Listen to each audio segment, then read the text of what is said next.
안녕하세요, 여러분. 오늘은 많은 분들이 고민하시는 팔 성형, 특히 팔 거상 수술에 대해서 이야기해 보려고 해요. 여러분도 팔을 지방흡입으로 얇게 만들었다는 이야기를 많이 들어보셨을 거예요. TV나 인터넷에서 연예인분들도 그렇고 극적인 전후 사진을 보면서 나 저렇게 좀 될 수 있을까? 라고 생각해 보셨을 겁니다. 하지만 의외로 팔 거상술, 브라키오플라스티에 대해서는 잘 모르시는 분들이 많은 것 같아요.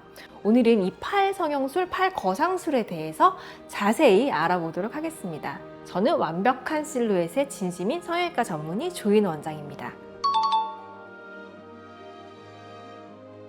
팔 지방흡입과 팔 거상 수술은 목적과 방법에서 큰 차이가 있어요. 먼저 지방흡입은 말 그대로 팔의 지방을 제거하는 것이 주 목적입니다. 아주 작은 절개를 통해서요, 캐뉼라라는 얇은 관을 삽입하고 지방을 흡입하는 방식으로 진행이 됩니다. 이 방법은 지방량만 줄이는 데 효과적이지만 피부 자체의 탄력을 개선하지는 못해요. 반면 팔 거상 수술은요, 처져 있는 피부를 들어 올리고 아예 재배치하는 수술이에요. 팔 안쪽이나 겨드랑이 부근에 절개선을 만들고 과도한 피부와 지방을 제거한 후에 남은 피부를 다시 팽팽하게 당겨서 봉합합니다. 이 방법은 지방 제거와 동시에 피부의 처진 문제도 해결할 수 있어서 좀 더 종합적인 개선 효과를 얻을 수가 있습니다. 지방흡입은 피부 탄력이 좋은 젊은 층들에게 적합할 수 있지만요, 피부 탄력이 좋지 않은 경우에는 오히려 더 처짐이 심해질 수 있는 가능성이 있다는 단점이 있어요. 팔 거상술은 이런 문제를 해결할 수 있어서 보다 전체적인 팔 모양 개선에 훨씬 더 효과적입니다. 네, 여러 가지 이유가 있어요. 첫째, 팔 거상 수술은 지방과 피부 처짐 문제를 동시에 해결할 수가 있어요. 단순히 지방만 제거하는 것이 아니라 처진 피부도 함께 개선하기 때문에 좀 더 아름답고 자연스러운 곡선 라인을 만들 수가 있습니다. 둘째, 결과가 훨씬 오래 지속돼요. 지방 흡입만 했을 때는 나이가 들면서 피부가 다시 처질 수도 있거든요. 근데 팔 거상 수술은 이런 문제를 미리 어느 정도 방지할 수가 있습니다. 세 번째, 전체적인 팔 윤곽을 개선해서 보다 좀 날씬하고 탄력 있는 모양을 만들 수가 있어요. 단순히 볼륨만 줄이는 것이 아니라 팔의 실루엣을 만드는 거기 때문입니다.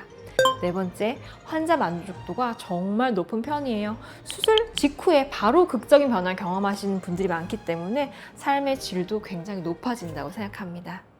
마지막으로 수술 기법도 많이 발전하고 저도 열심히 수술을 해드리기 때문에 회복도 굉장히 빠른 편이에요. 대부분의 환자분들이 1, 2주 정도면 충분히 일상생활로의 복귀가 가능합니다.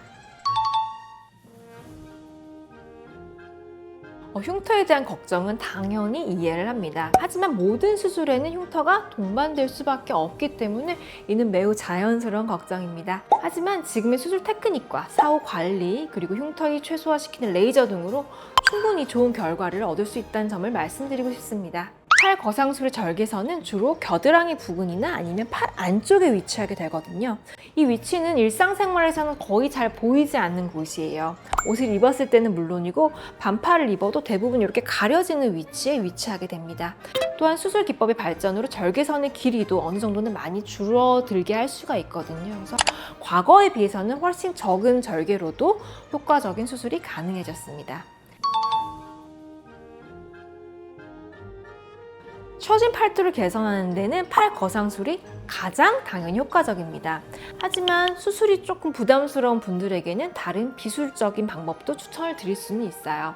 첫 번째로는 초음파 리프팅, 고주파 치료 등이 있을 수 있습니다.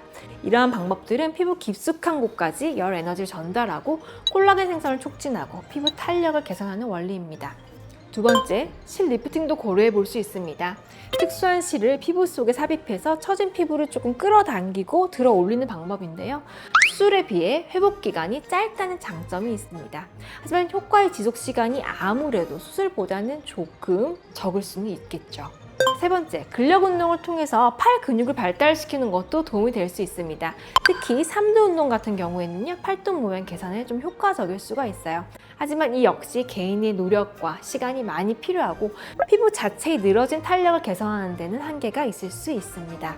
네 번째, 식이 조절과 전신 운동을 통한 체중 감량도 팔 이 컨터 모양 개선에 도움이 될 수가 있습니다. 하지만 이 역시 운동과 마찬가지로 시간이 오래 걸리고 처진 피부 자체를 개선하기는 어렵습니다. 자, 이런 방법들이 효과가 제한적이고 일시적일 수 있기 때문에 말씀드린 바와 같이 심한 처짐의 경우에는 팔 거상 수술만큼의 효과를 기대하기는 어렵습니다. 그래서 확실하고 지속적인 효과를 원하신다면 팔 성형술, 팔 거상 수술을 제가 먼저 추천을 드리는 것입니다. 기억해 주세요, 여러분. 모든 미용 시술이나 수술은 개인의 상태와 목표에 따라서 그 적합 여부가 달라질 수가 있습니다. 무조건적인 선택보다는 전문가와의 충분한 상담을 통해서 신중하게 결정하시는 것이 좋겠습니다.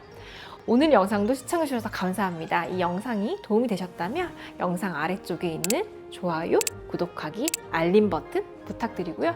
궁금하신 점은 댓글 달아주시면 제가 직접 답변 드리도록 하겠습니다. 저는 완벽한 실루엣의 진심인 성형외과 전문의 조인우 원장이었습니다. 감사합니다.